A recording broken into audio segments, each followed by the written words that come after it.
Hey guys, what's going on? Today I wanted to talk to you guys about something that's really important to me.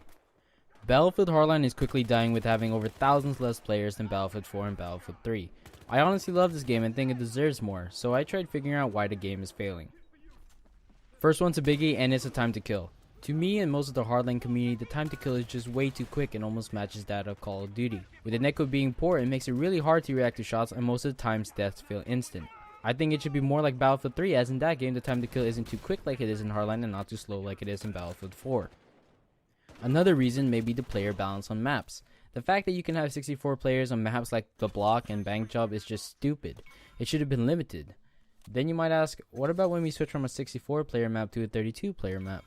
Well, I'm glad you asked, because what I was thinking, and I don't know if this would work, but I think that when switching from a 64 player map to a 32 player map, 32 players get kicked and put into another server of the same map and game mode. More servers would be filled this way and maps wouldn't feel so cluttered with players. One thing I'm not going to get into too much but want to mention is the poor weapon balance. A few months after the game release, people unlocked things and realized that a lot of the guns were badly balanced. Weapons like the K10, which is the main point of interest, could mow through enemies in a heartbeat. Like I mentioned before, the netcode made it feel instant and going against this weapon just felt unfair. Other weapons that have needed balancing include the M16A3, the M416, and the MAC-10. It took a while to nerf and balance some of the weapons in the game, but when they were able to release an update, it was just too late. I looked through the forums and this seemed to be a major cause in players leaving the game. A while after the game came out, a lot of people were complaining about when the premium features were going to be released. Every time a news post was posted on Battlelog, there was always some person who asked, "Where's my gun bench?"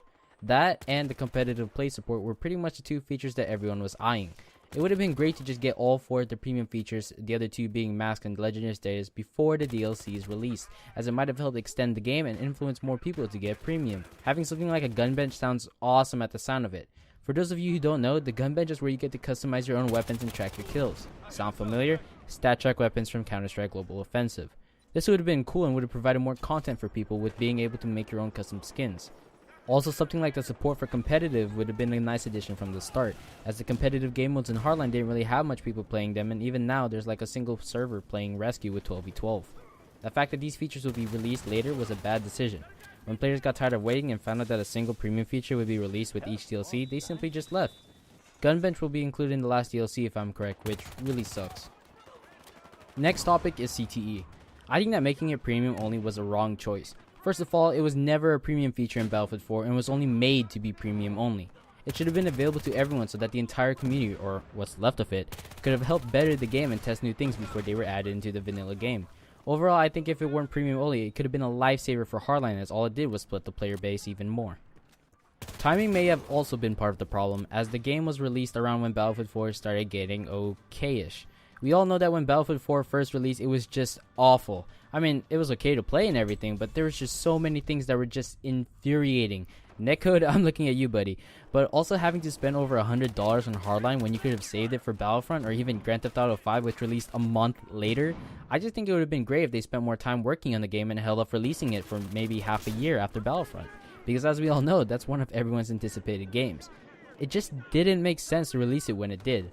This game is just now a filler between Battlefield titles and for those waiting for Battlefront. I think it could have been more than that. And now we've come to my last reason. Destruction has been a key feature in Battlefield for a while now, ever since the Frostbite engine's debut in Bad Company. And when the second Hardline beta released and even the full game, destruction was almost non-existent. Sure, we have Levolution like the Sandstorm on Dust Bowl and the ceiling falling in the vault on Bank Job, but it would have been great if they emphasized more on micro-destruction. Dust Bowl has almost no destruction every building, but I think the C point doesn't even have destructible walls, which would have been really cool for that map. I'm still waiting for a Battlefield game that has as much destruction as Bad Company 2. This game could have been it, but nope. So these are the reasons I've uncovered about why tons of players left the game. I've gone looking through forums, asking on Reddit, and even asking in game when I could. Is there anything you think I'm missing? If you don't like Hardline or left the game, why'd you do so? Let me know in the comments. I hope that this game can make a return like CSGO and last at least a year, as it really is a great game and has made it one of my favorite games ever. I'd also like to thank DANNYonPC for lending me some footage, as it's almost impossible to get any since there's almost no good populated US servers. But anyways, my name is Dominic and I'll see you guys in the next video. One look from me's like poison.